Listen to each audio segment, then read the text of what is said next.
Kamis, waktunya belajar IPS lagi.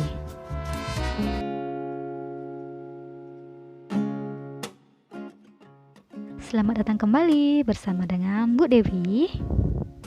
Assalamualaikum warahmatullahi wabarakatuh. Hai semua siswa hebat sekalian. Kali ini kita akan membahas mengenai kurva permintaan dan kurva penawaran. Masih ingat bukan apa itu permintaan dan apa itu penawaran? Benar sekali. Permintaan adalah jumlah barang yang ingin dibeli oleh masyarakat dengan berbagai tingkat harga tertentu. Nah, hubungan antara berbagai harga dengan jumlah barang yang diminta tadi dapat digambarkan dalam suatu grafik, di mana grafik itulah yang kita sebut sebagai kurva permintaan. Nah, ini merupakan salah satu contoh dari kurva permintaan. Coba lihat data yang ditampilkan pada tabel ini. Tampak semakin mahal suatu barang, maka akan semakin rendah permintaannya. Ketika harga semangkuk bakso adalah Rp20.000, jumlah permintaan bakso adalah 120 mangkok. Sedangkan saat harga semangkuk bakso adalah Rp12.000, jumlah bakso yang diminta adalah 200 mangkok. Dengan demikian, maka tampaklah hubungan antara jumlah yang diminta atau permintaan dengan harga dari suatu barang, yaitu semakin tinggi harga suatu barang, maka permintaan akan semakin rendah. Apa yang dilakukan setelah mengetahui harga dan jumlah dari permintaan tersebut? Nah, setelah tahu harga dan jumlah permintaannya, kita akan membuat kurva berdasarkan tabel tersebut. Baiklah, untuk kurva permintaan, harga kita simbolkan dengan P, sedangkan jumlah permintaan kita simbolkan dengan Q.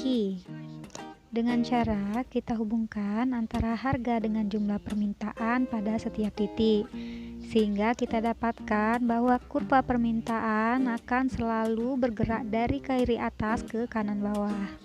Apakah kurva permintaan ini bisa berubah? Tentu saja, hal ini akan dipengaruhi oleh berbagai faktor seperti harga, pendapatan, selera, jumlah penduduk, dan prediksi untuk masa depan.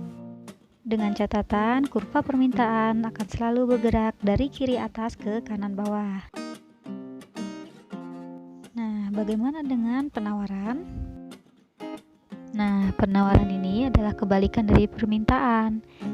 Jadi jumlah barang semakin tinggi, maka penawaran pun akan semakin tinggi pula. Sekarang coba perhatikan data pada tabel ini. Ketika semangkok bakso berharga Rp20.000, maka jumlah yang ditawarkan adalah 200 mangkok. Sedangkan saat semangkuk bakso berharga Rp12.000, maka jumlah yang ditawarkan hanya 120. Nah, data tersebut kita gambarkan dalam kurva penawaran setelah kita mengetahui harga dan jumlah penawarannya. Di sini tampak bahwa semakin tinggi harga barang, maka penawaran juga akan semakin tinggi. Sehingga dalam kurva dapat kita lihat selalu bergerak dari kiri bawah ke kanan atas. Seperti halnya permintaan, kurva penawaran juga dapat bergeser. Hal ini dipengaruhi oleh faktor-faktor ini, yaitu harga, biaya produksi, teknologi, jumlah produsen, kebijakan pemerintah, dan prediksi atau perkiraan di masa depan.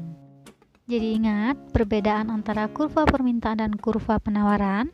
Kalau kurva permintaan itu selalu bergerak dari kiri atas ke kanan bawah, yaitu permintaan akan semakin tinggi saat harga semakin rendah, dan sebaliknya untuk kurva penawaran. Baiklah siswa hebat semuanya, kali ini kita akan mencoba untuk membuat kurva permintaan dan kurva penawaran itu. Oke, itulah materi hari ini. Jangan lupa untuk mengisi absensi pada link yang akan Ibu kirimkan. Dan jika masih ada yang diragukan atau belum dipahami, kalian boleh bertanya pada Ibu pada chat grup kita ya. Sekian pertemuan kali ini. Wassalamualaikum dan sampai jumpa.